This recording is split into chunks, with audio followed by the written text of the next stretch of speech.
ಹಣಕಾಸಿನ ತೊಂದರೆ ಇರ್ತದ. ಆಗ ಅವ್ರು ಏನ್ ಮಾಡ್ತಾರೆ ಅಂತಂದ್ರೆ ಅನಿವಾರ್ಯವಾಗಿ ಪ್ರಾಥಮಿಕ ಶಾಲೆ ಶಿಕ್ಷಣ ಸೇರುವಾಗ ಅವರ ಇಡೀ ಕುಟುಂಬ ಕ್ರೈಸ್ತ ಮತಕ್ಕೆ ಮತಾಂತರ ಆಗ್ತದೆ. ಕ್ರೈಸ್ತ ಮತಕ್ಕೆ ಮತಾಂತರ ಆದ ನಂತರ ಮುಂದೆ ಏನಾಗ್ತಂದ್ರೆ ಆ ಕ್ರೈಸ್ತರ ಶಾಲೆಯಲ್ಲಿ ಆತ ದಾಖಲಾತಿ ಹೊಂದಿ ಅಭ್ಯಾಸ ಮಾಡ್ತಾ ಇರ್ತಾನೆ. ಅಭ್ಯಾಸ ಮಾಡ್ತಾ ಮಾಡ್ತಾ ಮಾಡ್ತಾ ಸುಮಾರು 12 ವರ್ಷ ಆದ ನಂತರ ಆತನಿಗೆ ಎಲ್ಲ ಲೋಕಜ್ಞಾನ ಗೊತ್ತಾಗ್ತದ, ಎಲ್ಲ ವಿಚಾರಗಳು ತಿಳಿತದ. ಆಗ ಏನ್ ಮಾಡ್ತಾರೆ ಅಂತಂದ್ರೆ ಆ ಶಾಲೆಯಲ್ಲಿ ಬುಡಕಟ್ಟು ಜನಾಂಗದ ಸಂಸ್ಕೃತಿ ಬಗ್ಗೆ ಹೀಯಾಳಿಸೋದು, ನಮ್ಮ ಭಾರತದ ಪರಂಪರೆಯ ಸಂಸ್ಕೃತಿಯನ್ನು ಹೀಯಾಳಿಸ್ತಕ್ಕಂಥ ಕೆಲಸಗಳು ಆಗ್ತವ. ಅದನ್ನು ವಿರೋಧಿಸ್ತಾವ.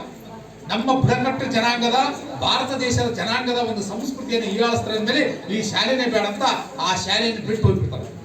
ಆ ಶಾಲೆಯನ್ನು ಬಿಟ್ಟು ಆತ ಏನ್ ಮಾಡ್ತಾನೆ ಅಂತಂದ್ರೆ ಹೊರಗಡೆ ಬರ್ತಾನೆ. ಹೊರಗಡೆ ಬಂದು ಏನ್ ಮಾಡ್ತಾನೆ ಅಂತಂದ್ರೆ ಮತ್ತೆ ಆ ತಂದೆ ತಾಯಿಗಳ ಜೊತೆ ಬಂದು ಸೇರಿಕೊಂಡು ಆತ ಏನ್ ಮಾಡ್ತಾನ ಹಿಂದೂ ಸಂಸ್ಕೃತಿಯ ಹಿಂದೂ ಪರಂಪರೆಯ ಪುನಃ ಮತ್ತೆ ಹಿಂದೂ ಧರ್ಮಕ್ಕೆ ಸೇರ್ಪಡೆಗೊಂಡು ಹಿಂದೂ ಧರ್ಮದಲ್ಲಿರ್ತಕ್ಕಂಥ ಒಂದು ಒಳ್ಳೆಯ ಒಂದು 4-5 ಬಿಂದುಗಳನ್ನು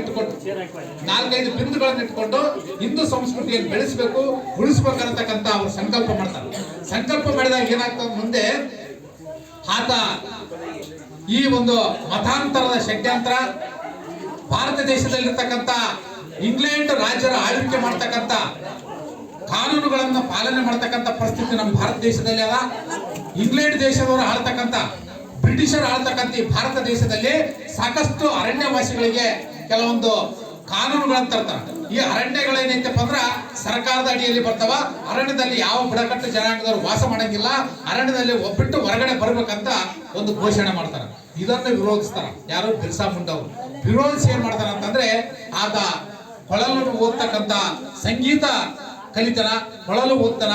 ನಂತರ ಮುಂದೆ ಬರ್ತಾ ಬರ್ತಾ ಆತ ಏನ್ ಮಾಡ್ತಾನ ಅಂದ್ರೆ ಈ ಸ್ವಾತಂತ್ರ್ಯ ಹೋರಾಟದಲ್ಲಿ ದುಂಬಿತಾನ ಮತ್ತು ಬ್ರಿಟಿಷರ್ ಮಾಡ್ತಕ್ಕಂಥ ಕುತಂತ್ರಗಳನ್ನು